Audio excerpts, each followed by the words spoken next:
Bonjour à toutes et à tous. Bienvenue sur Double Focale, notre podcast ciné. Installez-vous confortablement, mettez vos écouteurs et rejoignez-nous pour des analyses de films passionnés et décontractés. Alerte spoiler, nos avis sont ceux d'amateurs et n'engagent que nous. Mais nous espérons que vous passerez un excellent moment en notre compagnie. Que ce soit dans votre salon, dans votre voiture, à vos fourneaux ou dans le métro. Belle écoute et action! Salut à tous et à toutes. Bonjour tout le monde. Alors aujourd'hui on fait un épisode un petit peu spécial. À la base on voulait faire un épisode spécifique sur les Césars, mais on s'est vite rendu compte qu'on n'avait pas vu suffisamment de films de la sélection pour en faire un tour complet et vraiment pertinent. On a essayé, mais il y en a trop à rattraper, il y en a plein qui sont plus au cinéma, donc... Voilà, donc un petit peu compliqué. Et cela dit, il y en a quand même plusieurs qu'on a vus, plusieurs qu'on a beaucoup aimés, et on avait envie de vous en parler. Donc on s'est dit qu'on allait plutôt faire un épisode à partir de ces films-là, de manière assez libre, et on va pas chercher l'exhaustivité. Voilà. Par contre, on sera beaucoup plus exhaustif avec les Oscars, parce qu'on les a quasiment tous vus. On va rattraper les 1 ou 2 qui nous restent, et on aura tout vu. Donc on pourra faire un épisode vraiment complet sur les Oscars. Voilà. Donc on va commencer avec Nouvelle Vague, donc de Richard Linklater, qui est un cinéaste qu'on aime beaucoup. Et du coup, je t'avais montré la trilogie Before de lui. Tout à fait. Donc Before Sunrise, Before Sunset et Before Midnight. Voilà. Et donc du coup, tu n'as jamais vu de film de Godard ? Non. Et donc tu n'avais pas vu À bout de souffle ? Pas du tout. Qui est un film un peu fondateur, on va dire, dans le cinéma de Nouvelle Vague, qui cassait un peu les codes de tout un cinéma un peu classique qu'il y avait en France.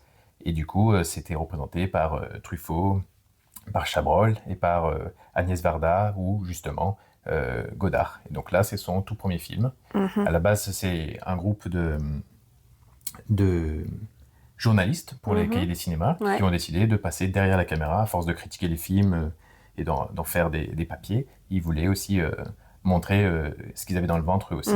Et donc c'était presque un challenge pour eux de faire ça. Et donc du coup, ce film, Nouvelle Vague, retrace en gros le tournage du célèbre film À bout de souffle qui a inspiré ensuite le nouvel Hollywood. Donc c'est Scorsese et compagnie qui ont fait des films qui ont cassé les codes aux États-Unis. Ils l'ont fait en partie parce qu'ils ont vu qu'en France, ils avaient fait ça avec la Nouvelle Vague. Et donc du coup, c'est vraiment un film fondateur dans l'histoire du cinéma, extrêmement important. Et donc voilà, c'est le tournage qui va être retranscrit en fait jour par jour.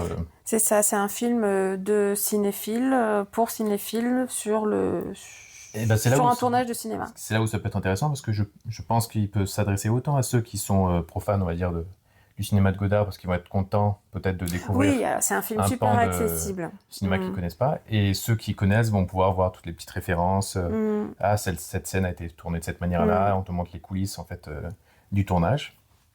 Et moi, j'avais adoré le film. Ouais, franchement, on a été sortis vraiment avec la pêche parce qu'il était super communicatif au niveau de ce côté troupe. C'est ça, c'était hyper énergisant, il y avait un vent de liberté qui soufflait, enfin, j'avais été galvanisée par la projection, alors qu'on l'avait pas vu dans de très très bonnes conditions. On était dans une petite salle où il y avait un grand couloir central, on était chacun d'un côté, c'était pas l'idéal, et au final on était quand même à fond dedans. Il est très léger, très simple, etc. Pourtant il y a plein d'épreuves pendant le tournage qui font nous dire le tournage à tout moment il aurait pu s'arrêter ou...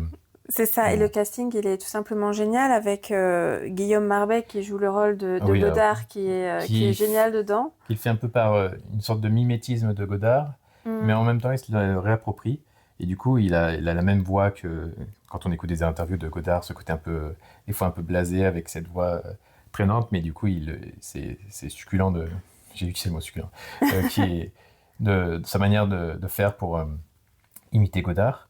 Et il y a aussi celui qui imite Belmondo, qui est vraiment très bien, très impressionnant. Tous les deux, ce sont des premiers films pour eux. Donc Guillaume Marbet a été ils ont fait des aussi projets avant, mais des courts-métrages ou des petits longs-métrages, mais pas forcément Marbet, je crois que c'est son premier film. Et donc il a été nominé au César en tant que meilleur espoir masculin. Mais celui qui joue Belmondo, en plus il y a une ressemblance physique assez frappante, il aurait aussi, je trouve, mérité d'être nominé. Au final, ils ont pris quelqu'un qui ressemble à Belmondo, mais ils n'ont pas pris le fils de Belmondo, parce qu'il ressemble encore plus à Belmondo que son propre fils. Mais parce qu'il est acteur ? Ah oui, le fils de Belmondo aussi fait du cinéma, Ah oui? mais du coup, il ressemble pas autant à Belmondo que cet acteur-là, apparemment. Donc c'est marrant. Et Zoé Deutsch aussi, qui est super Oui, en Nancy Seberg, Mimi dedans. Enfin, elle est... qui est une actrice fétiche de Richard Linklater. Elle a souvent joué avec lui. Elle a aussi joué avec lui pour le film que je t'avais montré, qui s'appelle Everybody Wants Some. Et donc du coup, voilà, c'est rien d'étonnant de la voir ici dans son film. Alors moi, j'ai vu souvent des reproches qui disaient que le film n'a pas l'énergie d'un film de Godard, c'est-à-dire qu'à bout de souffle, quand tu le regardes, c'est ultra surcuté. Il y a beaucoup c'est ce qu'il montre dans le film, frénétique, etc. Mais c'est très charcuté, donc c'est très particulier. Ça, pour l'époque, ça a dû complètement bouleverser les gens quand ils étaient au cinéma, et c'est ça aussi qui a donné la renommée au film. Mais j'ai pas compris la critique, parce que le but, c'est pas de filmer comme Godard le tournage d'un film de Godard. Justement, c'est pas Godard qui est derrière la caméra, ou c'est pas le but d'imiter le style de Godard, c'est de montrer le tournage d'un film de Godard. Et donc du coup, c'est normal que le film soit fait plus comme imaginons, on aurait engagé un petit réalisateur pour faire le making-of de À bout de souffle, et le stagiaire ou le responsable de ce making-of, lui, c'est pas Godard, il n'a pas de raison de filmer comme Godard, et donc du coup, il filme à sa manière, et c'est un peu plus simple, on va dire, mais au final, dans le film, moi, ça m'a pas choqué, justement, la folie du montage de Godard se représentait plus dans la manière qu'il avait de filmer, de faire ses petites méthodes, des travelling, de filmer dans la rue sans prévenir les gens, d'essayer de cacher la caméra pour que les regards des passants soient pas surpris devant la caméra. Ce qui est intéressant, ce sont toutes les petites histoires derrière la grande histoire au final. Et puis même l'histoire d'amitié entre Gene Seberg et Belmondo, elle est vraiment mignonne. Enfin, toutes les personnes qui ont aussi contribué au film, c'est comme si on permettait en fait de rendre visible aussi plein de métiers qu'on voit jamais vraiment, parce que souvent quand on parle d'un film, on parle à la fois des acteurs aussi du réalisateur, mais on parle moins... pas les techniciens qui sont... C'est ça, ou même des cascadeurs. À un moment donné, il y a une petite scène de cascade, de ceux qui vont travailler sur les décors. Et donc c'est vrai que c'est un même hommage là, il y a le caméraman Raoul. Raoul qui est assez reconnu. Et du coup, c'est marrant que du coup, il soit mis en avant comme ça pour montrer le rôle qui... Donc c'est un film qui nous a beaucoup plu. Alors il y a une petite polémique aussi sur le fait que ce soit le film le plus nommé au César avec 11 ou 13 nominations. Après, c'est vrai que c'est étrange parce que c'est un film tourné par un Texan, c'est un Américain. Mais bon, toute la prod, tout ce qui est autour a l'air d'être quand même majoritairement français. Donc voilà, je sais pas si... Et moi, c'est un de mes films préférés de 2025. En tout cas, dans cette catégorie de films. Un peu comique, voilà. Mais après, il y a aussi le travail sur le noir et blanc qui est très beau. Et il y a beaucoup de VFX qu'on voit pas, donc d'effets spéciaux numériques, pour retranscrire cette époque. Le Paris de l'époque. Et du coup, je serais vraiment curieux de voir du coup une vidéo qui te montre du coup les effets spéciaux avant, après, etc. Ça serait super intéressant. Et sinon, voilà, franchement, un super film, on a passé un très bon moment. Tout à fait. Maintenant, on passe à L'inconnu de la Grande Arche. Tout à fait. Donc réalisé par Stéphane Demoustier, avec comme acteurs principaux Claes Bang, Swan Arlo et aussi Xavier Dolan. C'est ça. Bon, alors il y a un gros casting, mais on va dire les trois principaux. Donc ça, c'est un film que j'ai beaucoup aimé. Donc ça raconte la construction de l'Arche de la Défense dans les années 80-90. Sous Mitterrand. Sous Mitterrand, voilà.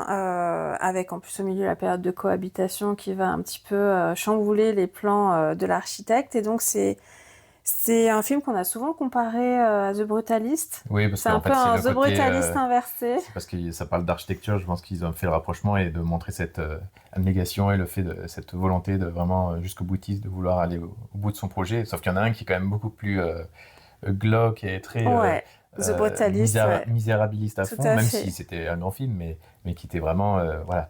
Il fallait faire souffrir Adrien Broglie qu'il aille dans les enfers et tréfonds de... C'est ça. Alors que là, bon, au final, ça finit pas forcément mieux. Bon, on va spoiler la majorité des films, parce que voilà, sinon on peut pas forcément en parler en détail. Mais du coup, voilà, ça finit pas forcément mieux pour lui. On va dire que c'est différent. Ouais. J'ai beaucoup aimé le film. Là aussi, il y a des effets spéciaux qu'on ne voit pas du tout. Il y en a un peu partout pour la pyramide du Louvre, pour tout un tas de choses où il retranscrit la cette époque, les reconstitution du Paris de cette époque-là. Et franchement, il ne se voit pas du tout. Donc c'est vrai que là aussi, il a été notamment, enfin, ça fait partie des plus gros nommés au César. Et sur la catégorie notamment effets spéciaux, et franchement, il y a un gros travail de reconstitution par rapport aux vêtements, par rapport au bureau, même on ressent ce côté les architectes à l'ancienne, etc. Et ça, j'ai vu quand j'étais petit, parce que mon père est architecte, et du coup, je voyais les plans papier comme ça, avec toutes les règles, alors que maintenant, c'est des bureaux avec que les ordis. Et... il y a quelques ordis, je crois, dans le film, mais c'est des vieux ordis. Ouais. Et d'ailleurs, il est contre ça. Tout à fait, l'architecte du film. Et ce qui est très intéressant aussi dans ce film, c'est de montrer surtout tous les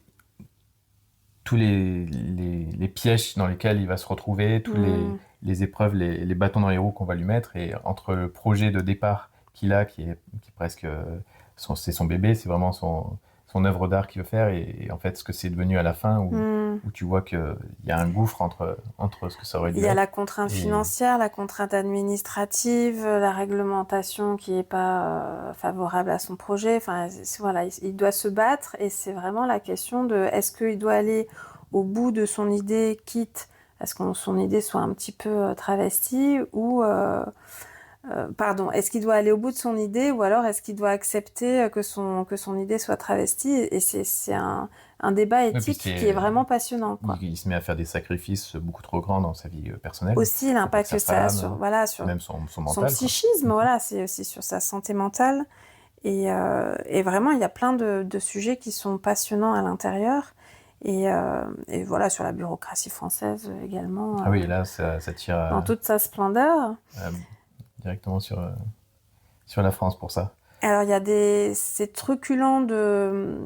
Enfin, tous les personnages secondaires, sont truculents. Il y a Swan Arlo qui est très intéressant avec, on va dire, ce rôle d'architecte un peu plus jeune, qui est plus au fait des contraintes bureaucratique, et donc d'un côté c'est vrai qu'il est là pour mettre en place l'architecture de la Grande Arche pour le compte de Otto, qui est donc l'architecte danois. Parce que ce qu'on n'a pas dit, c'est que cet architecte en fait danois, il est inconnu, il n'a pas fait d'œuvre majeure. Parce que c'est un concours libre du coup qui était destiné à tout le monde, et on s'attendait à avoir des agences d'architecture françaises qui allaient remporter le prix. En fait, non, c'était un Danois. Et là, pas du tout. Et donc, c'est vrai que ce Danois ne connaît rien au code français, à la complexité donc administrative.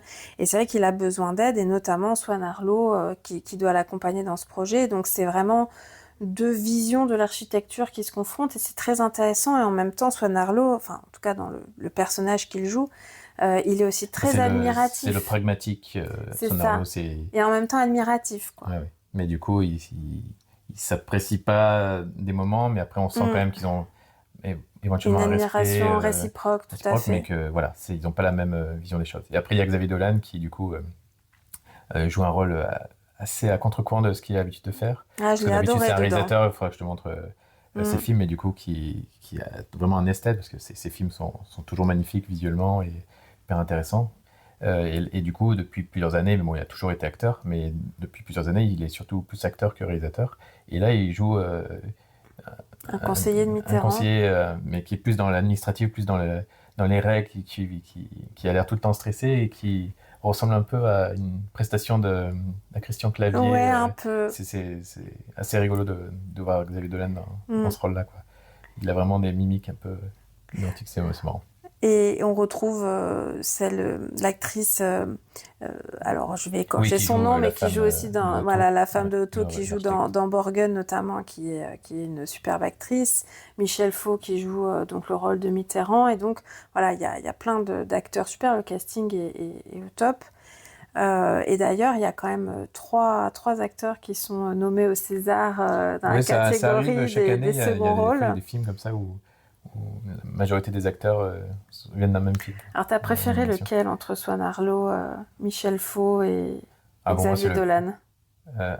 Juste les Français, sur donc les pas trois. Otto, parce qu'Otto, Otto, lui, il est en personnage principal, en acteur principal. Oui, voilà. Claes Bang, lui, pour moi, il mériterait le prix pour meilleure interprétation. Après, il faut voir ce qu'il y a en face, mais c'est vrai qu'il joue très très bien dedans et il porte. Même s'il est impactant. Il est danois, il parle super bien français dans le film. Donc, parmi les trois que tu m'as dit. Donc, Swan Arlo, Michel Faux, Xavier Dolan. Ouais, Xavier Dolan, juste parce que ça m'a fait rire de le voir comme ça. Je l'ai adoré dedans. Alors, c'est vrai que les trois ont des rôles très différents. Michel Faux a quand même un plus petit rôle. On voit assez peu, mais à chaque fois quand même qu'il est dans une scène, il est juste incroyable dedans. Mais Xavier Dolan, il est assez hilarant dedans. Ouais. Et puis, il partage avec The Brutalist le fait que ce soit encore un film qui va dans les carrières en Italie. Ah oui, c'est vrai, ils vont dans la même carrière. C'est pour ça que ça a aussi eu un peu le parallèle, parce que du coup, ils vont chercher du marbre avec des beaux veinages, etc. Mais dans deux traitements complètement différents. Ouais, là, on parle quand même beaucoup plus d'architecture, du métier d'architecte. Du coup, on voit plusieurs architectes. Non, c'est vraiment un film qui est très, très intéressant. Et puis, voilà, ça parle aussi de Paris, de la France. Donc, c'est quand même assez intéressant. Et puis, la fin, il y a un côté vraiment fort avec le fait que, du coup, il se désolidarise du projet, au final. Donc, Otto, oui. C'est une histoire vraie, en plus. C'est là, pour le coup, pour une fois, c'est pas inspiré. Là, c'est quasiment une histoire. À part des dialogues où ils n'ont pas pu le retranscrire de manière exhaustive. Mais, et du coup, cet architecte, du coup, il a pris la rentrée dans son pays. Et le jour où il est revenu en France pour voir quand même l'avancée du projet, parce que c'est quand même son bébé à la base, du coup, il est mort le même jour. Quelques jours après, en fait, il a fait une attaque cardiaque. Et quelques jours, quelques semaines après, il est mort. Il a jamais vu en fait la Grande Arche de la Défense finie. C'est quand même une histoire assez. Mais le côté impactant, c'est que tu le ressens quand tu vois le film, tu as l'impression que c'est vraiment genre comme s'il avait vu, je sais pas, son enfant mourir et que du coup ça l'avait tué, quoi. Ça lui avait brisé le cœur et littéralement, quoi.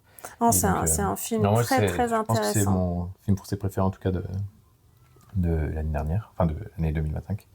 Vraiment, j'ai adoré, même la typo, c'est très graphique, ils ont fait tout le lettrage est fait pour correspondre au côté cubique de l'Arc de la Défense, tout ça. Donc il y a un travail du début jusqu'à la fin dans la direction artistique, même l'image, le grain, la photo. Non, franchement, c'est un gros coup de cœur. Ensuite, on passe à La Venue de l'avenir, donc de Cédric Klapisch. Cédric Klapisch. Alors là aussi, gros casting. Ouais, là, beaucoup de Nepo Babies. Pourquoi beaucoup ? Parce que quasiment tous les acteurs sont des fils d'eux ou filles d'eux, mais c'est pas critique, mais c'est juste c'est marrant ça. C'est tout un tas de jeunes espoirs, on va dire, du cinéma qui arrivent, et du coup. Donc si vous n'avez pas vu le film, c'est un film qui se passe dans deux époques. Une partie du film se passe à la fin du 19e siècle, entre la campagne et la capitale, et une autre partie du film se passe, on va dire, à l'époque actuelle. Et donc, ça retrace le parcours d'héritiers. Alors, je n'ai plus le nom. En fait, il y a une centaine d'héritiers. D'Adèle, voilà. D'une femme nommée Adèle qui a une maison dans un terrain qui est convoité. Je crois. Ouais, c'est possible. Et qui est convoité justement par des investisseurs qui veulent faire quelque chose commercial. Et du coup, vu qu'il y a trop d'héritiers, il faut faire une élection en gros de 5 héritiers qui vont être les représentants en fait pour tous les héritiers. Donc du coup, ils vont aller dans cette maison, faire des allers-retours et ça pour s'occuper de toutes les démarches. Et en fait, en y allant, ils vont avoir une espèce de voyage temporel d'une certaine manière. Symbolique, ça dure que 5 minutes. Non, je parle pas de cette scène, mais le fait qu'ils vont revivre en fait par procuration, par les tableaux, les lettres, les photos, les photos qu'il y a là-bas. Du coup, qu'est-ce qui a pu être la vie d'Adèle. La vie d'Adèle, voilà. Et du coup, on va avoir tout le long des sortes de flashbacks, flash-forward, donc ça va passer d'une époque à une autre, et tout va s'imbriquer. Et il est vraiment il est vraiment léger. C'est vraiment le film feel good par excellence, quoi. Il est très touchant. Tous les acteurs sont top. Tous les personnages sont bien écrits avec chacun une personnalité qui lui est propre et ça rentre bien dans le film. J'ai beaucoup aimé Suzanne Lindon. C'est la première fois que je la voyais. Je crois qu'elle a c'est pour ça que pas je parlais beaucoup de films. Nepo Baby au début, parce qu'elle a fait son premier film en tant que réalisatrice directement, et genre elle avait rien fait avant, et ça, et donc du coup elle avait été beaucoup critiquée. Et là, du coup, c'était un peu la première fois que je la voyais dans un film, et finalement elle était très convaincante, et donc voilà, si on met de côté le fait que voilà, comme s'ils étaient avantagés par la position où ils sont, etc. Bon, bah, si on met ça de côté, finalement, c'est un acteur qui joue bien. Vincent McCann, qui est toujours très drôle. Moi, j'adore Vincent McCann. C'est toujours un acteur qui a les bons mots. Et c'est un film de Cédric Clapiche que j'ai énormément aimé. Alors, les derniers que j'avais vus, c'était Encore et Deux mois. C'était les 2 derniers que j'avais vus de lui. Et alors j'avais bien aimé, mais ce que je reprochais parfois à Cédric Clapiche, c'était son côté très écrit. Je trouvais que des fois les dialogues étaient tellement écrits que ça faisait presque trop théâtral et pas assez vrai ou authentique. Et là, ce que j'ai vraiment apprécié dans le film, c'est que voilà, il sortait du côté théâtral que je lui reprochais un peu, et il y a aussi énormément de douceur dans ce film. C'est très doux. Tous les dialogues, les relations entre les personnages sont douces. Voilà, c'est un film oui, quand très il y a mignon, de trio, du coup, avec le personnage de Suzanne Lindon et le avec, photographe et le peintre. J'ai oublié le nom des acteurs, mais ouais, du il y coup, en a tellement, il y a au moins 20 qu'on voit de plus en personnages. plus l'acteur qui jouait le photographe, qui est très bon aussi. Et ouais, il y a vraiment une camaraderie entre eux, et c'est super touchant de les voir retourner comme ça à cette époque, enfin de les voir dans cette époque-là. C'est un beau film sur l'amitié. Sur l'amitié, sur la famille aussi, comment tisser des liens familiaux quand on est éloigné. Voilà, il y a plein de sujets qui sont mignons. Mais même le fait si on s'intéresse du coup à l'art ou à la peinture, c'est super intéressant de voir du coup des caméos entre guillemets de personnalités artistiques connues. Claude Monet, par exemple, Victor Hugo. Ouais, il y a des scènes très sympas. Et les musiques accompagnent bien le film aussi. Et Cécile de France. Ah oui, Cécile de France. Qui a un rôle, elle a un petit rôle, mais elle est géniale dedans. Presque elle aurait mérité, tu vois, une interprétation à personnage secondaire. D'être nominée, parce elle a complètement grimé sa voix. Le personnage est impressionnant, j'ai adoré. Et la retranscription d'époque, je pense que c'est lui qui, au César, sur les décors, va rafler, pour les décors, va tout rafler, parce que cette retranscription comme ça du vieux Paris, ça marche super bien, quoi. Oui, là aussi, on voit aucun effet spéciaux.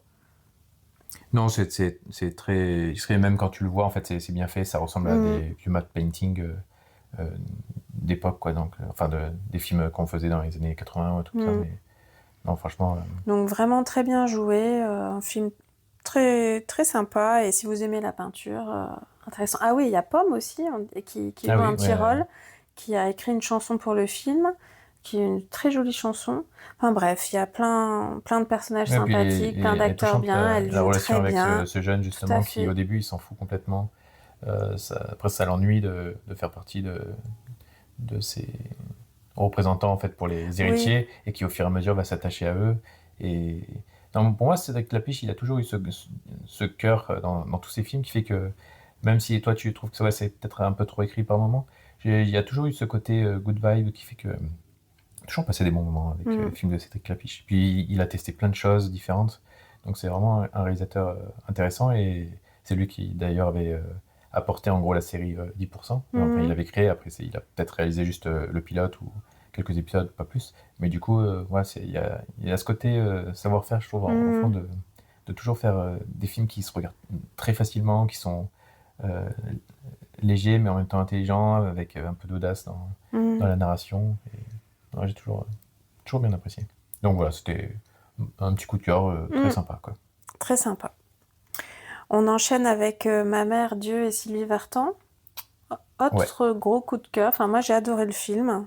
Donc, avec notamment en acteurs principaux Leila Bekti et Jonathan Cohen.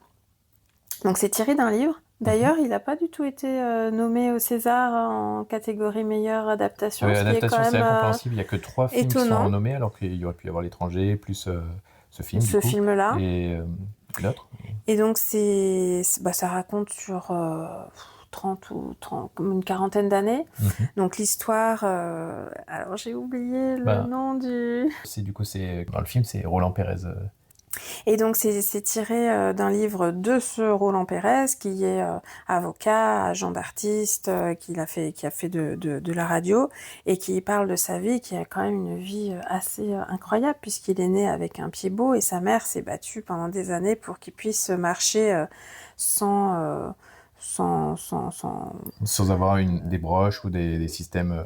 ça, sans prothèse, quoi. Sans prothèse, et il a eu une carrière incroyable, ça raconte aussi sa vie de famille, et vraiment, ce film, je l'ai trouvé très, très touchant, avec toute une première partie qui est assez comique, une deuxième partie qui est plus triste.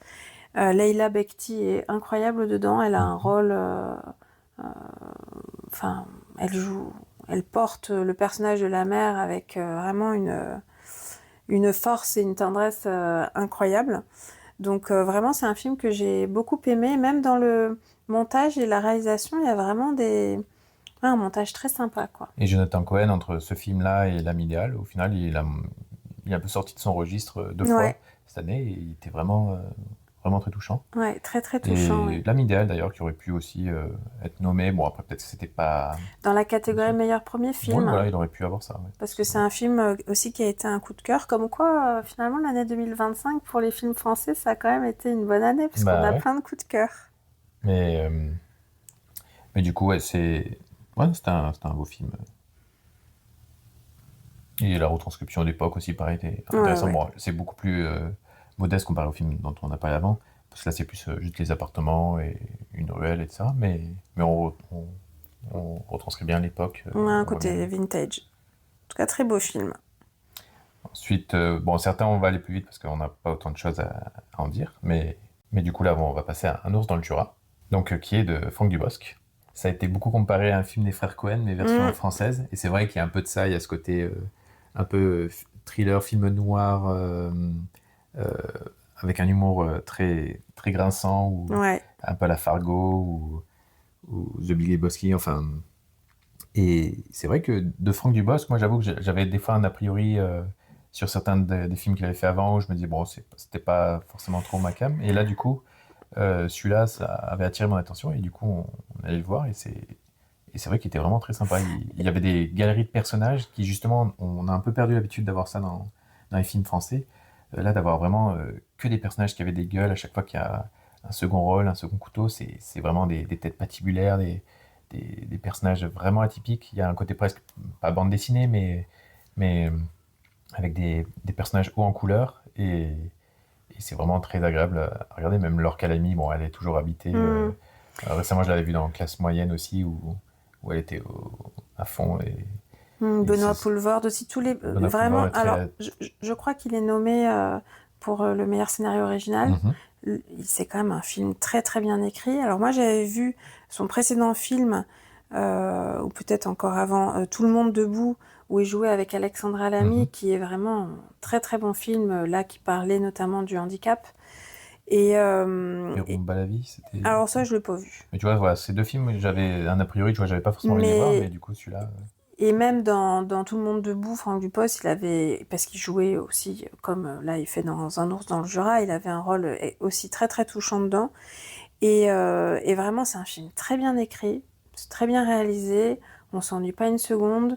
L'humour, c'est un humour noir, mais assez hilarant. Oui, les personnages sont vraiment cruels entre eux, même Laure Calamy. Et c'est drôle, parce que des fois, il y a un humour noir qui fait pas rire. Mais là, ça fait quand même rire, les situations font rire. Dès le début, quand tu as les personnages empalés, etc., le ton est donné, quoi. Donc c'est très très drôle, c'est un thriller. C'est la bonne comique, surprise de thriller français. Du début d'année 2025. Humour noir c'est très bien. Et... Très bon casting, les personnages sont tous très bien écrits. Puis au fur et à mesure que le film avance, ils s'embourbent de plus en plus dans leurs mensonges et dans leur magouille, etc., pour garder l'argent, parce qu'on n'a pas dit ce que c'était, mais du coup c'est un gars qui s'occupe de vendre des sapins et de déneiger la route, etc. qui se retrouve malgré lui au mauvais endroit, au mauvais moment, où du coup il y a eu un règlement de compte de mafieux sur une route sur le Jura. Mais Et non, du coup il va récupérer une mallette. Mais c'est une voiture qui se prend un ours.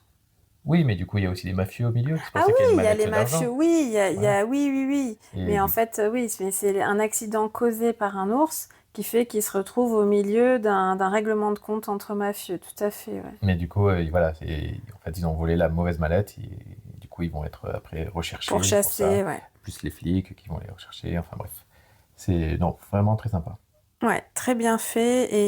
Et franchement, j'aimerais bien qu'il gagne le César. Ouais, et puis Parce l'année que ça dernière au serait César, il mérité. avait fait Le un Césario. sketch, le Césario Ah, à tout petit. hilarant. C'était Ah, le c'était meilleur hilarant. passage des Césars, donc vraiment du Bosque. Ouais, chapeau. Ouais. Moi, j'ai vu Nino de Pauline Loquès. Alors, tu l'as vu seul. Ouais, c'est un premier film aussi. Et avec Théodore Pellerin, qui est un acteur, si je dis pas de bêtises, qui est canadien. Et du coup, qui a joué déjà dans des films américains et qui a aussi joué, je crois, avec Xavier Dolan par le passé, parce que bon, au Québec, tout ça. Et là, il joue du coup dans un film totalement en langue française. Et franchement, on ne nous le dirait pas, on le saurait pas, quoi. Parce que, Qui est canadien. Ouais, voilà. Et film vraiment très touchant, c'est des films de déambulation, donc ça raconte l'histoire d'un jeune qui apprend qu'il a un cancer du cou de la gorge. Et du coup, fatalement, t'apprends un truc comme ça, du coup, ta vie s'effondre, surtout quand t'es jeune. Donc du coup, il va commencer un traitement 3 jours plus tard, donc dès le lundi. En gros, il a son examen médical le vendredi. Et du coup, il va en gros passer 3 jours, tout un week-end, à remettre un peu sa vie en question, aller voir ses amis, ses ex, pour parler de sa situation, pour faire un peu le point, pour voir si il n'a pas refilé quelque chose à une de ses ex, voir son meilleur ami pour en parler en même temps, faire des rencontres. En fait, tout son monde va être tellement chamboulé qu'il va avoir une autre vision des choses. Et du coup, ça va être un week-end un peu cathartique où du coup, il va essayer d'apprendre à se connaître, à savoir qu'est-ce qu'il veut, quels sont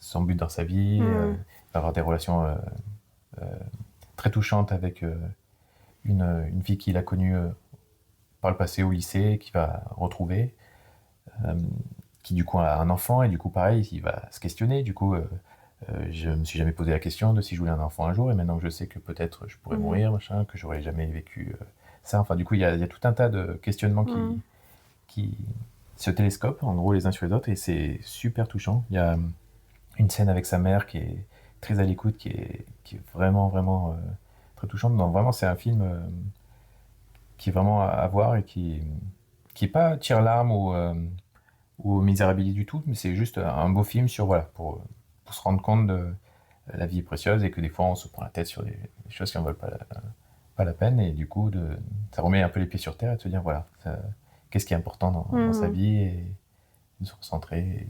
Du coup, c'est un film qui est vraiment très bien réalisé, et du coup c'est un film de déambulation, un film d'errance, où du coup le personnage passe d'une personne à une autre, d'un lieu à un autre, et c'est plus, on suit ce personnage sur 72 heures en gros, et c'est toujours très impliquant pour un spectateur, parce que du coup, il se met à la place du personnage, et il le suit comme ça en temps réel presque, enfin en temps réel dans le sens, il se met directement dans ses bottes, dans les bottes du personnage, et pour l'incarnation, pour le fait de ressentir par procuration ce qu'il vit, c'est toujours très efficace, quoi. Donc voilà, c'était vraiment un très bon film. Donc un premier film, je crois que tu l'as dit. Donc on passe maintenant à Un simple accident. Voilà, de Jafar Panahi, qui du coup... est un réalisateur iranien. Qui a eu des financements par le CNC et par la France, c'est pour ça qu'il se retrouve au César.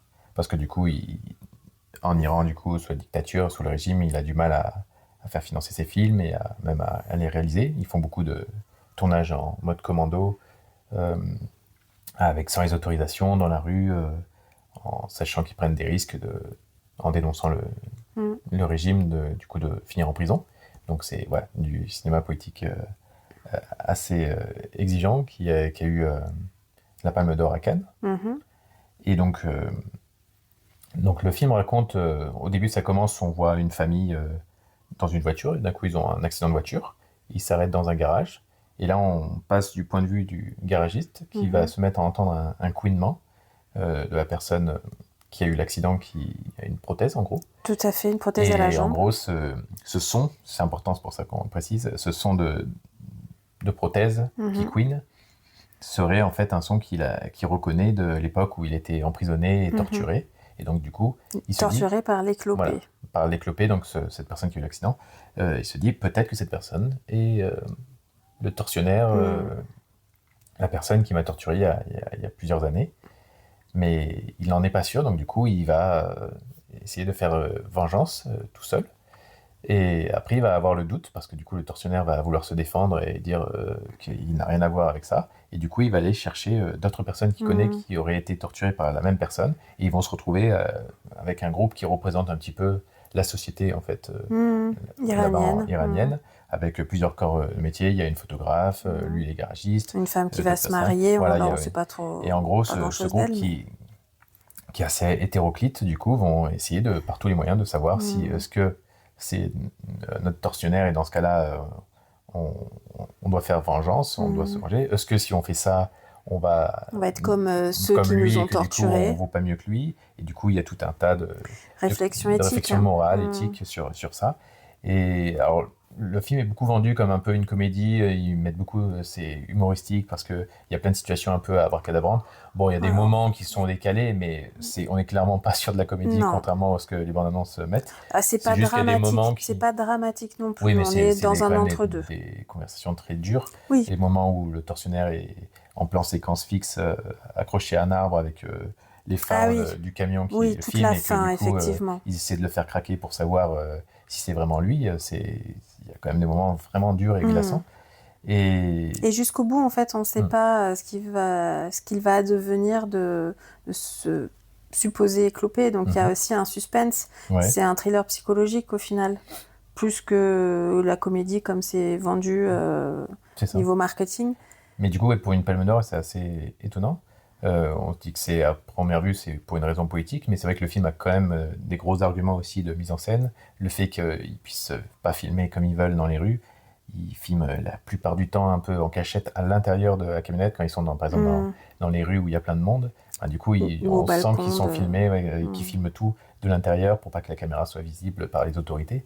Donc c'est assez atypique. Et en fait, ça sert en même temps la narration du film, donc et la mise en scène. Et puis il y a effectivement des moments décalés où des flics vont leur demander ce qu'ils font pendant qu'ils font des photos.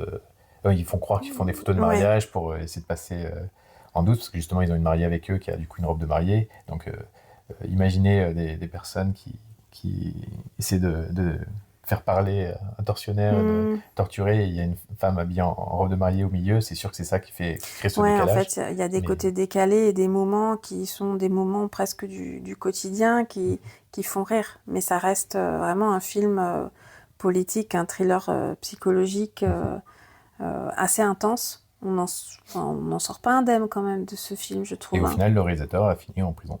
Donc ça montre à quel mois point après sa film. Palme d'Or. Et actuellement, là, je ne sais pas ce qu'il en est avec tout ce qui se passe en Iran, mais du coup, ça a dû chambouler pas mal de choses. Mais ce qui est impactant surtout, c'est la fin, qui est une fin ultra glaçante. Donc on va la spoiler, mais du coup, ils ont fini par le relâcher parce qu'ils n'ont pas envie d'avoir ça sur la conscience et de se dire on ne veut pas être comme ce tortionnaire. Et à la fin, on imagine que c'est plusieurs semaines ou peut-être mois plus tard. Puisqu'il est en train le garagiste est en train de déménager des choses chez sa mère. Et il est tranquille, il est en train de bouger des cartons. Et d'un coup, on entend le couinement de la jambe, de la prothèse qui arrive dans son dos. On a un plan fixe du coup sur le dos du garagiste qui est un peu pétrifié, quoi. Il est glacé. Alors il se dit, qu'est-ce qui va se passer ? Il va se venger ? Est-ce qu'il va me tuer ? Moi, je me souviens l'état dans lequel j'étais quand je voyais le film. J'avais le même stress, je sentais mon cœur qui battait fort. Quoi. J'étais tendue. Ah ouais, mais vraiment la scène, elle marche super bien. Et finalement, après, on entend le couinement repartir. Mais ça dure plusieurs minutes. Quoi. Et donc, il y a plusieurs interprétations. Est-ce que finalement, ça montre que le pays a un peu changé dans le sens où finalement, ce tortionnaire, il n'a pas pu se venger parce que le gouvernement est en train de changer et qu'ils ne peuvent pas comme ça s'en prendre aux citoyens, ou est-ce que ça montre je sais où tu vis, je serai toujours là, comme une épée de Damoclès, et qu'en gros, il ne pourra jamais se débarrasser de ça, ou bien c'est plus symbolique c'est presque dans sa tête, tu vois, genre...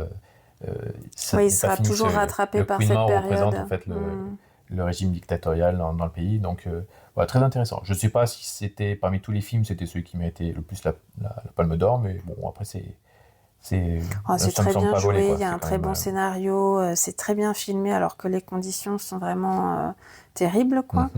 Donc vraiment très, très bon film. Et maintenant on va passer à Sirat. Donc d'Oliver Lax. Oliver Lax, donc qui du coup, je crois qu'il est espagnol, marocain, et du coup il parle aussi français, enfin du coup tout à fait. Il y a plusieurs... Alors lui il est nommé dans la catégorie film étranger. Ouais. On en parlera peut-être aussi dans le podcast pour les Oscars, parce qu'il est cité aussi plusieurs fois. Et donc du coup il est avec majoritairement des acteurs inconnus. Il y a que Sergi Lopez. Il y a que Sergi Lopez du coup qui est une personnalité connue. Enfin, un acteur connu, professionnel. Et donc du coup c'est un film très sensoriel. Il faut savoir dans quoi on met les pieds avec ce film. Parce qu'il est très impactant. Rares sont les films qui sont aussi viscéraux comme ça en termes d'impact. Et du coup, c'est un père et son fils qui vont aller dans des rave parties au Maroc pour essayer de retrouver lui et sa fille et pour le petit sa sœur. Et du coup, ils vont interroger tout un tas de raveurs, savoir s'ils l'ont vu. Et on se rend compte que c'est dans un monde, c'est un peu en filigrane, en arrière-plan, on dirait que le monde est un peu en mode effondrement. On a l'impression que ça va... Il y a la Troisième Guerre mondiale ça va pas bien dans le monde entier. Qui commence, donc c'est dans un futur proche.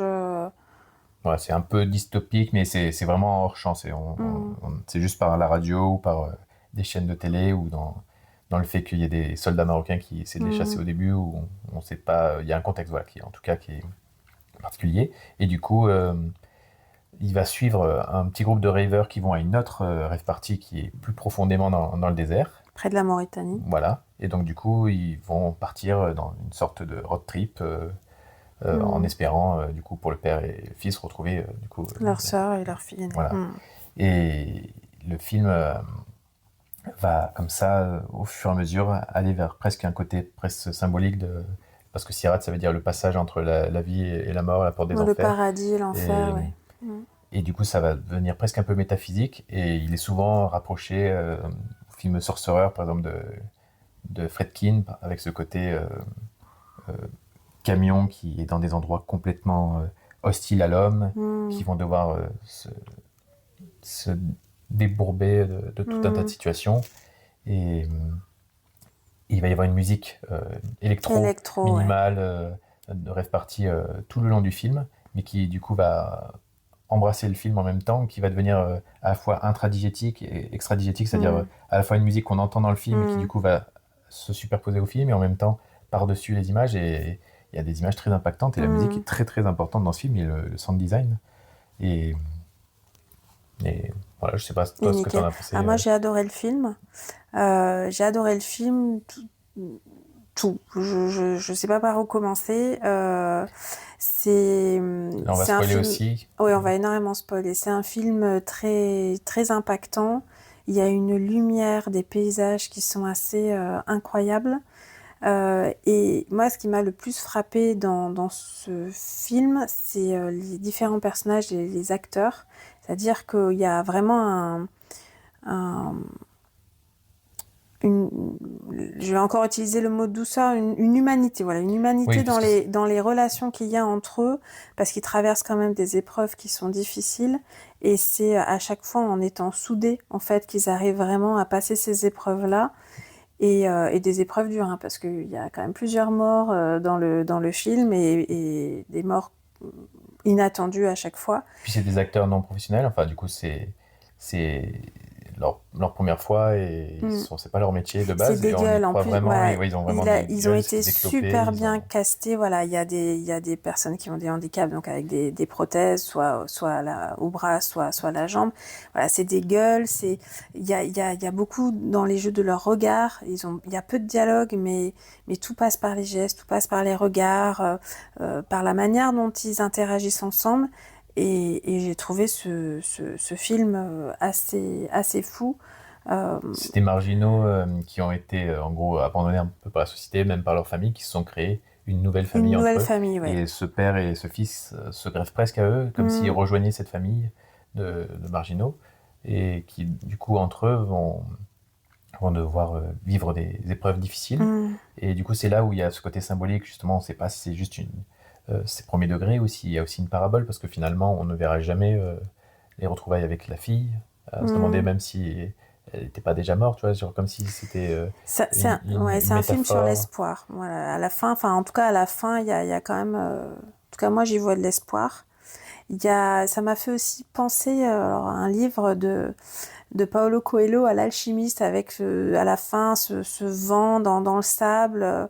Je sais pas, il y a un côté très spirituel sur la deuxième partie du film, moins la première partie. En fait, le film est un peu scindé en deux, et donc pour spoiler, du coup, au milieu de film, il va y avoir un accident qui va faire que le fils Sébastien va mourir. Ouais, mais atrocement. Ça a beaucoup marqué les spectateurs en général, parce que c'est une scène déjà qu'on voit rarement dans les films, du coup la mort d'un enfant comme ça, et surtout là c'est tellement brutal, tellement soudain, qu'il te fait ressentir par procuration ce que c'est, et j'imagine quand on est parent, comme ça doit être horrible à regarder, que presque on le sent dans sa chair, quoi. On le vit comme un traumatisme, et du coup le film après ça va être de plus en plus traumatisant, parce qu'il va se passer de plus en plus de choses. Il va y avoir la scène du champ de mine, où du coup ils vont se mettre à danser pour essayer de penser à autre chose, et d'avoir un côté un peu cathartique. Ils vont exploser sur des mines et se rendre compte qu'ils sont au milieu d'un champ de mine, et donc du coup comment ils vont faire pour échapper à ça. Et donc là ça devient complètement presque lunaire, quoi, dans ce dans le ton du film, tu vois, ça devient presque un jeu de massacre, comme si le destin ça devient un côté thriller à la fin, leur tombait dessus, quoi, genre, et qu'ils pouvaient pas sortir de ça, et que c'était presque le purgatoire. Et c'est ça qui est intéressant. Ouais, et puis comme tu l'as dit, le sound design, la photographie incroyable, et encore une fois ces acteurs là, je pense que s'il n'y avait pas eu Sergi Lopez. Alors non, Sergi Lopez, il joue très très bien, mais c'est surtout tous ces acteurs et ces personnages qui sont d'une humanité. Je crois que j'ai rarement vu un film avec autant d'humanité dedans, je trouve, dans la manière dont il passe notamment la mort du jeune Sébastien. Je pense que, en tout cas pour moi, j'aurais pas vécu le film de la même manière s'il n'y avait pas eu toute cette douceur, cette humanité. Oui, parce qu'au début, c'est présenté, on ne sait pas comment ils vont être. Peut-être qu'ils pourraient être malveillants, etc. Et au final, pas du tout. Non, il y a vraiment un côté où ils se serrent toujours les coudes. C'est ça. Et c'est pour ça que je trouve vraiment ce film très beau, parce qu'il est très impactant, et en même temps, il se fonde sur des valeurs d'humanisme assez incroyables. Mais il est tellement jusqu'au boutiste dans sa démarche, que je sais qu'il peut y avoir un rejet. Je sais que dans la salle où j'étais, il y a des gens au moment des mines, mais genre ils avaient l'impression d'être devant un nanar, ils rigolaient, ils se disaient mais qu'est-ce que c'est que ce film de merde, machin. Et il y a vraiment eu un rejet de beaucoup de gens, et même dans les critiques, les gens ils ont pas du tout apprécié ce côté beaucoup trop violent, quoi, trop agressif pour le spectateur, parce que ça ménage pas, ça ménage pas, et du coup c'est plus une expérience à vivre que vraiment un film qu'on recommanderait comme ça pour regarder tranquillement, quoi. Et après il y a la fin, si je devais avoir peut-être un bémol, je sais pas, mais après c'est symbolique, mais ça botte un peu en tout, je trouve, sur la fin, où les personnages vont finalement se mettre sur un train avec plein de migrants avec eux, et du coup on sent que ça brasse plein de thématiques ou de questionnements, mais on ne sait pas forcément où ça va, etc. Et après c'est un peu frustrant. Presque quand c'est fini, moi j'aurais imaginé qu'il aurait pu y avoir encore peut-être d'autres péripéties, ou sinon au moins le retour de sa fille, ou bien autrement, mais je sais pas. J'aurais vu de l'espoir, mais je trouve que c'est... Oui, moi ça ressemblait plus à je sais pas comment finir mon film, et du coup je mets de la symbolisme, il y a du symbolisme partout, tu as ton interprétation comme tu veux, mais au final, voilà, c'est qu'est-ce que tu racontes, etc. Donc voilà. Ouais, toi t'aurais voulu une vraie fin.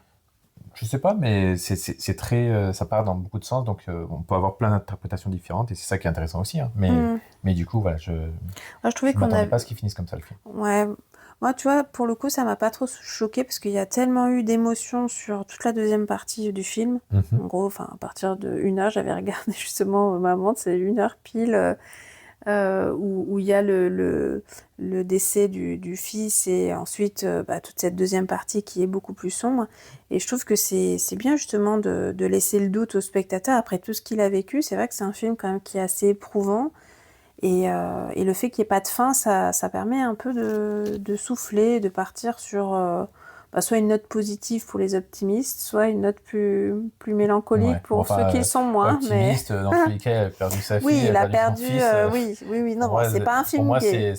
Oui, Oui, là, mais moi j'y vois quand même de l'espoir malgré tout. Ils vont en enfer ou au paradis, j'en sais rien, mais en tout cas, il y a quelque chose de métaphysique, quoi. On n'est plus, je pense, dans le film avec des tenants et des aboutissants terrestres.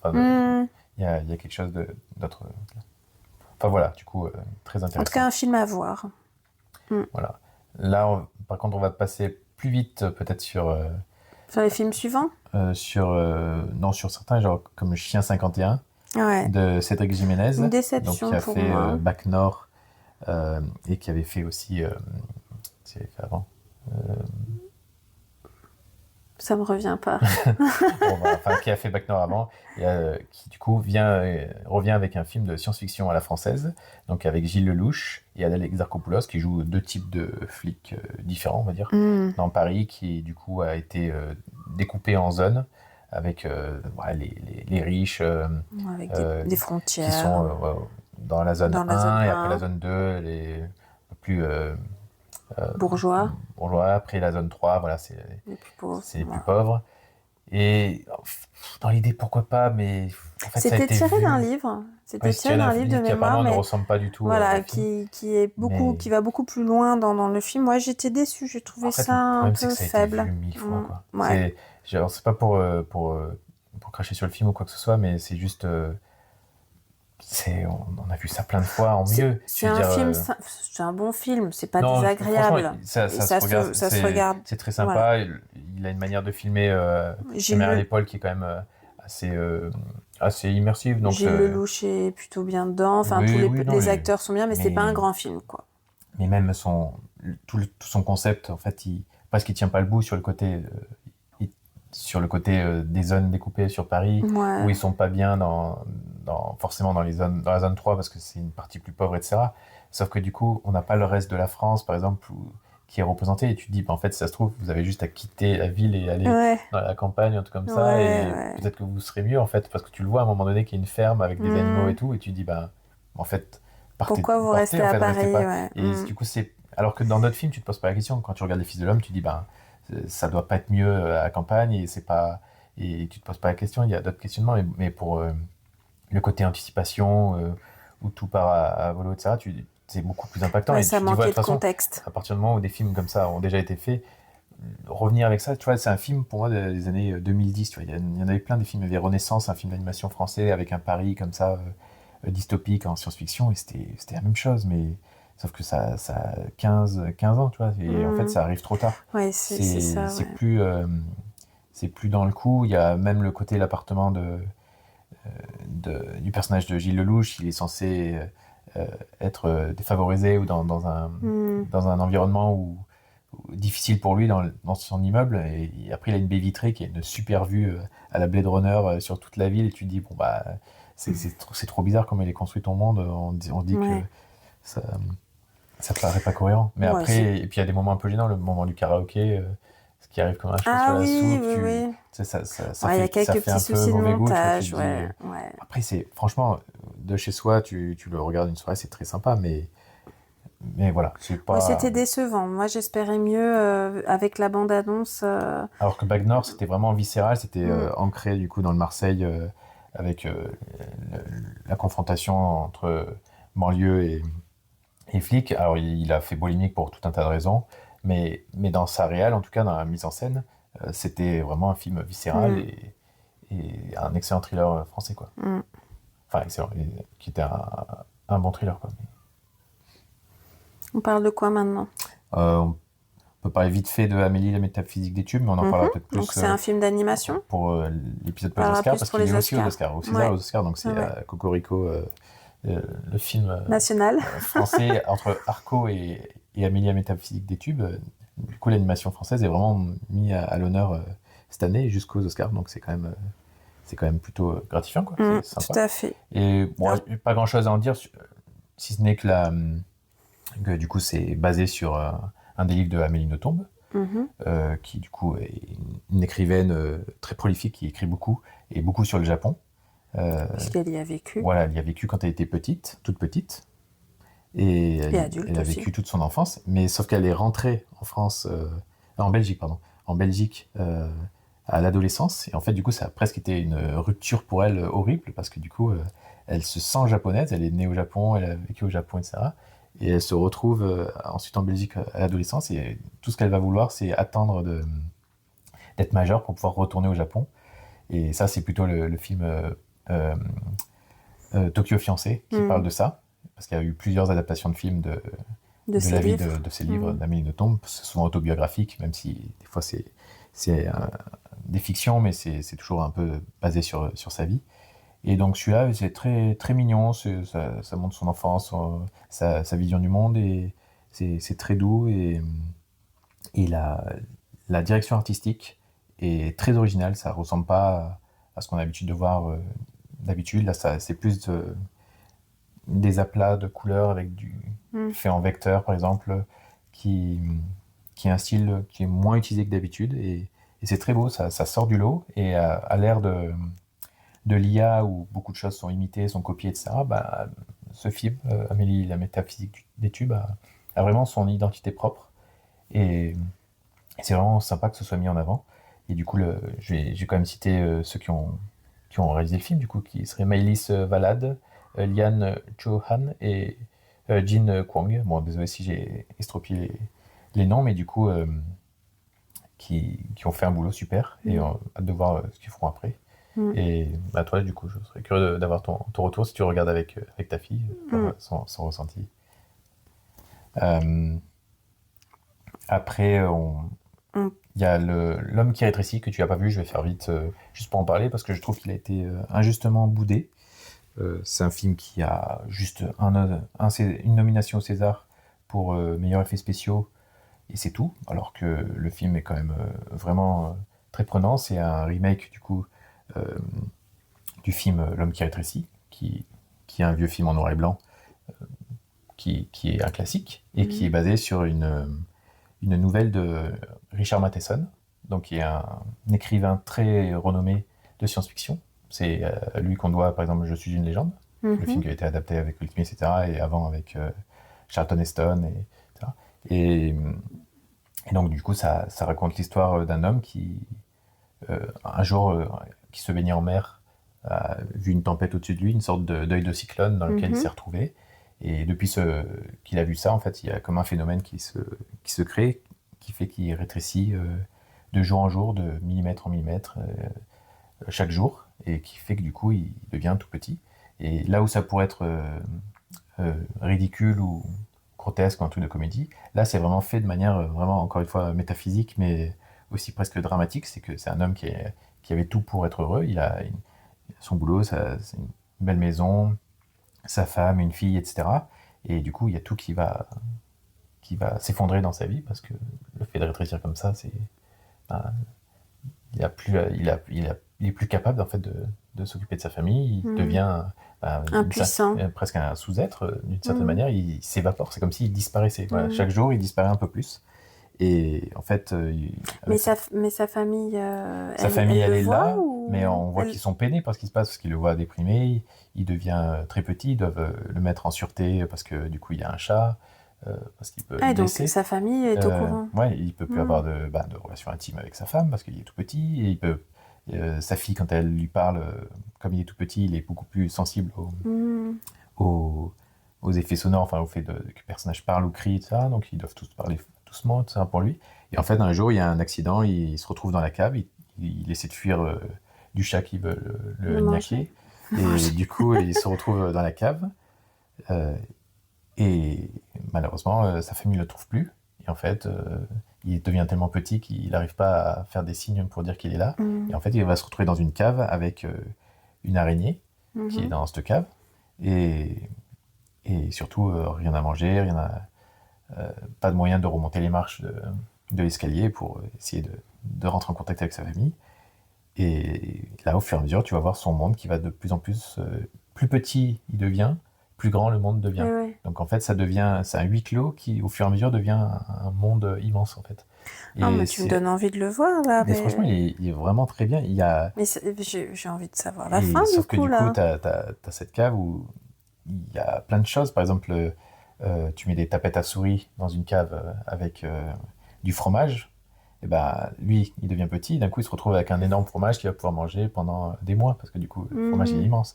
Et l'araignée, au début, elle est petite. Par rapport à lui, après, elle a sa taille. Sauf que plus il rapote ici, plus l'araignée devient immense. Ouais. Et aussi, il y a l'aquarium de la fille de la famille qui est dans la cave aussi. Donc du coup, il y a un aquarium avec un poisson tout le long du film. Et pareil, s'il veut aller le voir, il y a de l'eau, etc. Il y a le ballon d'eau chaude aussi qui est dans la cave. Donc du coup, il prend des douches avec les gouttes qui tombent là. Il y a des cartons avec des trucs de déménagement. Donc il fouille dedans pour construire des choses. Se faire des vêtements avec des morceaux de tissu, etc. Et franchement, c'est un film super audacieux. Et le film a complètement floppé. Je sais pas, les gens peut-être attendaient une comédie comme c'est Dujardin. Là, il y a un ton quand même très solennel. Il y a une voix off tout le long qui est un peu paraphrase, un peu avec des philosophies, des phrases philosophiques un peu trouvées, genre l'homme n'est rien, dans ce monde, on est tout petit, machin. Donc ça, je sais que ça a été beaucoup critiqué. Moi, ça m'a pas choqué. C'était plus, il y avait plus un côté littéraire au final qui se superposait au film. Et en fait, le film est dément et les effets spéciaux sont super. Bah, Par exemple, il y a un vois, moustique aussi, un moment qui rentre, et du coup, le moustique, t'imagines un moustique géant qui te tourne autour, comme ça devient flippant. Et donc, t'as tout ça qui, au fur et à mesure... Et en tant que spectateur, t'as été pris justement dans ouais, vraiment, j'ai vécu par procuration. J'ai été frustré que le film, en fait, tu imagines tellement de péripéties qui auraient pu se passer, que du coup, des fois tu dis, ah, j'aurais voulu qu'il se passe ça aussi, et c'est pas arrivé. Mais j'avais regardé une interview de Yann Kounen et Jean Dujardin qui parlait de péripéties qu'ils n'ont pas mis dans le film pour pas que ça fasse trop, mais qu'ils y avaient quand même pensé. Par exemple, que la cave soit inondée, que d'un coup, dans la cave, ils se retrouveraient... L'eau qui monte. Voilà, dans une sorte d'océan, etc. Et aussi, moi, je sais pas, je vais peut-être pas te spoiler si tu veux le voir. Oh non, mais bon, par exemple, à un moment donné, vers la fin du film, quand ils se retrouvent dehors, l'herbe qu'il y a juste devant... c'est la forêt, quoi. Une jungle, sauf que comme ils vivent à côté d'une plage et qu'il y a l'océan, moi j'ai cru qu'il allait retourner vers l'océan, mais du coup il allait traverser la plage, et traverser la plage, ça serait devenu traverser le désert du Sahara, tu vois, pour lui. Mais le film s'arrête avant. Et en fait, je crois que dans le livre, ce qui est censé être vraiment poétique et magique, c'est qu'en fait, il va continuer de rapetissir dans l'extérieur, mais du coup, tous les microbes, etc., vont devenir des êtres presque mythiques, tu vois, qui vont être plus gros que lui. Et donc, du coup, il va s'évaporer en même temps dans le grand tout, tu vois, genre dans une nature où donc une simple feuille... c'est même pas un film avec une feuille fin va devenir, heureuse, quoi. Ouais, moi, je pensais qu'il y aurait un reversement de sa situation et qu'il allait retrouver sa famille. En fait, non, pas du tout. Ça finit pas spécialement bien, mais c'est fait de manière poétique pour dire en gros... j'espère que ma fille, tu m'oublies pas, machin. Il parle au cosmos, et en gros, la fille, tu vois qu'elle comprend un truc. Enfin, ça essaie de pas être trop plombant non plus, mais oui, effectivement, c'est vraiment pas good vibe. Je pense que c'est pour ça aussi le film n'a pas marché, parce que c'est pas une comédie avec Jean Dujardin. Voilà. Ça n'a rien à voir. Mais il a pris un risque. C'est lui qui a mené le projet, qui allait chercher Yann Kounen, avec qui il avait déjà bossé avec lui sur 99 francs et pour un des segments du film Les Infidèles. Et Yann Kounen, franchement, il a toujours bien réalisé, mais souvent il partait dans tous les sens. Il a fait des trucs très perchés, comme Blueberry, etc. Et là, il était beaucoup plus recentré. Et tu vois qu'en termes de réal, de mise en scène, c'est monstrueux, quoi. Il s'est tellement bien filmé, il est tellement créatif sur plein de choses. Et ce qui est intéressant aussi, c'est que la cave, ils l'ont filmé sous différents formats. On va dire que ils ont fait, par exemple, pour Jean Dujardin, par des pans des morceaux de la cave, par exemple, en grandeur nature. Donc du coup, il y a des objets plus grands que lui en studio, avec Jean Dujardin qui se balade à côté d'un livre immense, par exemple, un truc comme ça. Et après, ils ont fait aussi filmer des maquettes avec des appareils photo qui avaient des objectifs pour pouvoir filmer en macro, en tout petit, etc. Et après, ils ont implémenté avec le numérique, les deux personnages, genre ça. Ce qui fait que du coup, tous les effets spéciaux sont vachement bien faits tout le long. Quand il affronte l'araignée, tu vois, ça fait pas cheap, il n'y a pas un côté VFX too much et ça. Non, franchement, c'est un film qui mérite beaucoup plus de lumière, on va dire. C'est vraiment sympa. Tu me donnes envie de le voir, en tout cas. Je te montrerai. Si tu veux, on peut parler de Avignon. Oui, mais Avignon, c'est plus dans les déceptions, puisqu'il n'est pas nommé au César. Oui, après, c'est vrai qu'il aurait pu. Mais après, c'est vrai que ça reste une comédie sympa, mais c'est peut-être pas le poids pour un truc des Césars. Mais en tout cas, c'était très sympa. Ouais, en tout cas, il y a 3 films français qui n'ont pas été nommés au César et qu'on avait beaucoup aimés, qui étaient des coups de cœur. Il y a Avignon, L'âme idéale et Les enfants vont bien. Alors, L'âme idéale et Les enfants vont bien, on a fait deux podcasts, 2 épisodes dessus, donc on va pas en reparler, ça a été vraiment de gros coups de cœur. Et Avignon, qui a été aussi un coup de cœur que j'ai adoré. Ce qui est bien avec Avignon, c'est que ça te montre un univers qu'on ne connaît pas forcément. Le théâtre, ouais. Non, mais au-delà du théâtre, vraiment cette vie comme ça à Avignon sur l'été, où ça se passe pendant plusieurs mois. Ah oui. Et tu te dis pourquoi ils ne sont jamais emparés de ce sujet, et c'est vachement bien qu'il ait fait, quoi. Ouais, avec plein de personnages très très bien écrits.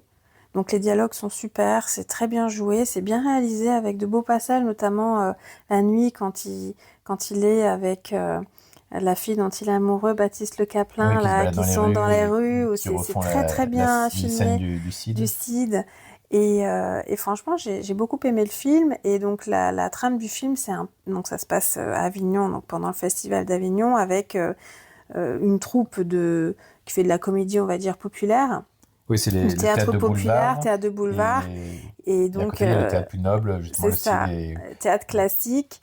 Et c'est vrai que donc c'est un peu le Roméo et Juliette sur fond théâtre, avec l'acteur du théâtre de boulevard qui va tomber amoureux de l'actrice du théâtre classique. Et voilà, est-ce que une romance va naître de ça? Et j'ai adoré le film parce que j'ai trouvé ça. Coco avec le côté mensonge, parce qu'en gros, pour se faire bien voir, il va faire croire qu'il est dans une pièce renommée, classique, etc. Et donc il va apprendre la pièce en entier. Enfin bref, c'est très drôle, c'est très bien joué, c'est très fin. On voit aussi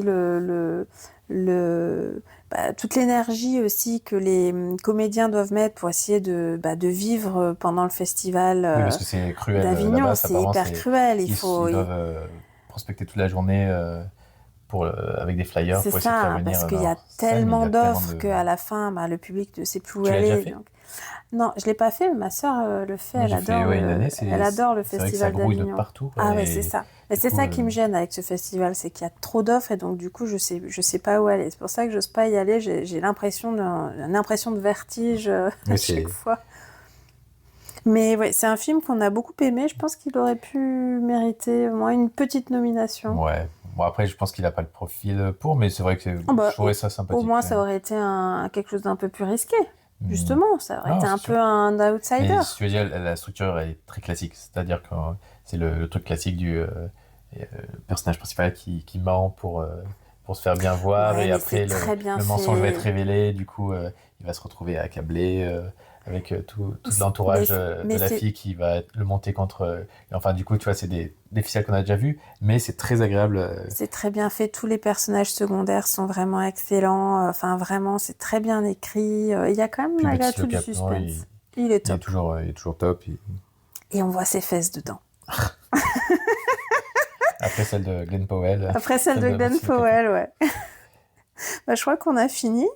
Sauf si tu veux... Il y a peut-être un petit dernier, c'est Black Dog, qui du coup est dans les films étrangers au César, qui est un film chinois, et qui est, à première vue, voilà, c'est un film qui peut faire reculer, dans le sens, un film trop de niche ou dont on connaît pas assez le cinéma. J'en suis le parfait exemple. Très, très accessible au final. Moi, il m'a attiré mon attention quand je lisais plusieurs fois que ça ressemblait à un univers à la Mad Max dans un Chine pendant les Jeux Olympiques. Mais dans une ville dans le désert où il y a des chiens des chiens errants partout, et du coup c'est un ancien taulard qui va se lier d'amitié avec une sorte de lévrier et du coup qui va vivre plein de péripéties, Et donc, du coup, je me dis, bon, qu'est-ce que c'est que Et ce le film? rapport J'ai avec vraiment les envie de le Jeux voir. Olympiques, alors?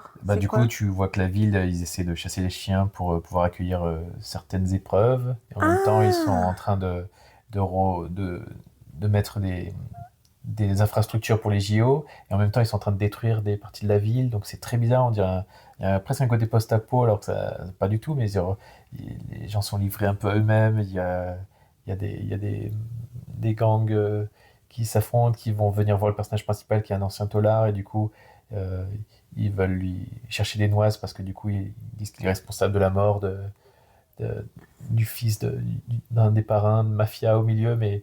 Et au milieu de ça, il y a des chiens errants et du coup, il va devoir les chasser pour essayer d'avoir de l'argent. Et après, il y en a un, il va vouloir l'aider parce que le chien, il arrête pas de se faire martyriser. Du coup, il va le prendre sous son aile, il va écouter de la musique avec lui, il va le shampouiner, etc. Et du coup, il y a presque un côté, on dirait presque un Pixar, mais version live, c'est trop bizarre. Enfin, mais bon, je sais pas comment vendre le film, en plus, c'est très difficile. Il t'a plu, en tout cas, je sais qu'il t'a plu, le Mais film. il est vraiment impactant, il y a la musique des Pink Floyd de tout le long.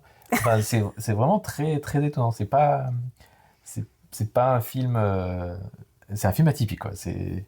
Je l'ai vraiment très mal vendu. Mais non, mais il est vraiment très bien. Et, visuellement, c'est à tomber par terre. Il y a des passages où on voit des centaines de chiens errants, mais de races différentes, comme ça, qui, qui se mettent à courir, qui poursuivent les gens. Enfin, à un moment donné, il y a une sorte de mini-zoo auquel on ouvre toutes les cages. Donc, du coup, il y a un tigre qui va sortir et qui va se balader dans la ville chinoise, mais du coup, il y a une éclipse en même temps, donc enfin, la lumière est... Enfin, oui, non, c'est bien qu'on finisse sur ce film parce que j'arrive pas du tout à bien en parler, mais je dirais que c'est une curiosité à voir et le personnage principal, du coup, qui est Eddie Peng, est incroyable et il a adopté, du coup, le chien avec lequel il a joué dans le film pour que ce soit son chien après, du coup, le tournage. Et non, il y a vraiment des images très belles et il est très étonnant, quoi. Voilà. Donc après cette critique très chaotique, parce que j'ai vraiment eu du mal à résumer le film, mais c'est un film très impactant. Il y a une curiosité. Et en plus, je crois qu'il a très bien marché en France, étonnamment. Et justement, à partir du moment où tu en parles, genre, il y a une sorte de bouche à oreille qui fait que le film, je crois qu'il a fait beaucoup d'entrées. Pour un film chinois, tu vois, c'est assez étonnant. Et non, vraiment, je recommande, au moins pour la curiosité. Et ouais, voilà. Bon, sur ce, je crois qu'on a fait tour. Tous les films, tout le tour des films dont on voulait vous parler. Aurait voulu parler, mais voilà, qu'on n'a pas pu rattraper à temps. Et donc, du coup, pour les Césars, ça aurait pas été assez exhaustif et ça aurait pas été assez pertinent. De se lancer dans des pronostics. Contrairement aux Oscars, où là, par contre, on a vu tous les films, il y en a un ou deux qu'on n'a peut-être pas vu dans certaines sélections, genre make-up ou... Mais voilà, c'est tout. Et donc, du coup, pour les Oscars, on va faire du coup un podcast vraiment sur tous les films et avec nos pronostics au fur et à mesure, ceux qu'on aimerait voir et ceux qu'on pense vont avoir l'Oscar. Voilà. Et donc, ce sera plus complet. En tout cas, on espère que vous avez passé un bon moment avec nous. On vous dit à la prochaine et n'hésitez pas à nous laisser un petit commentaire. Voilà. À la prochaine. Salut. Au revoir.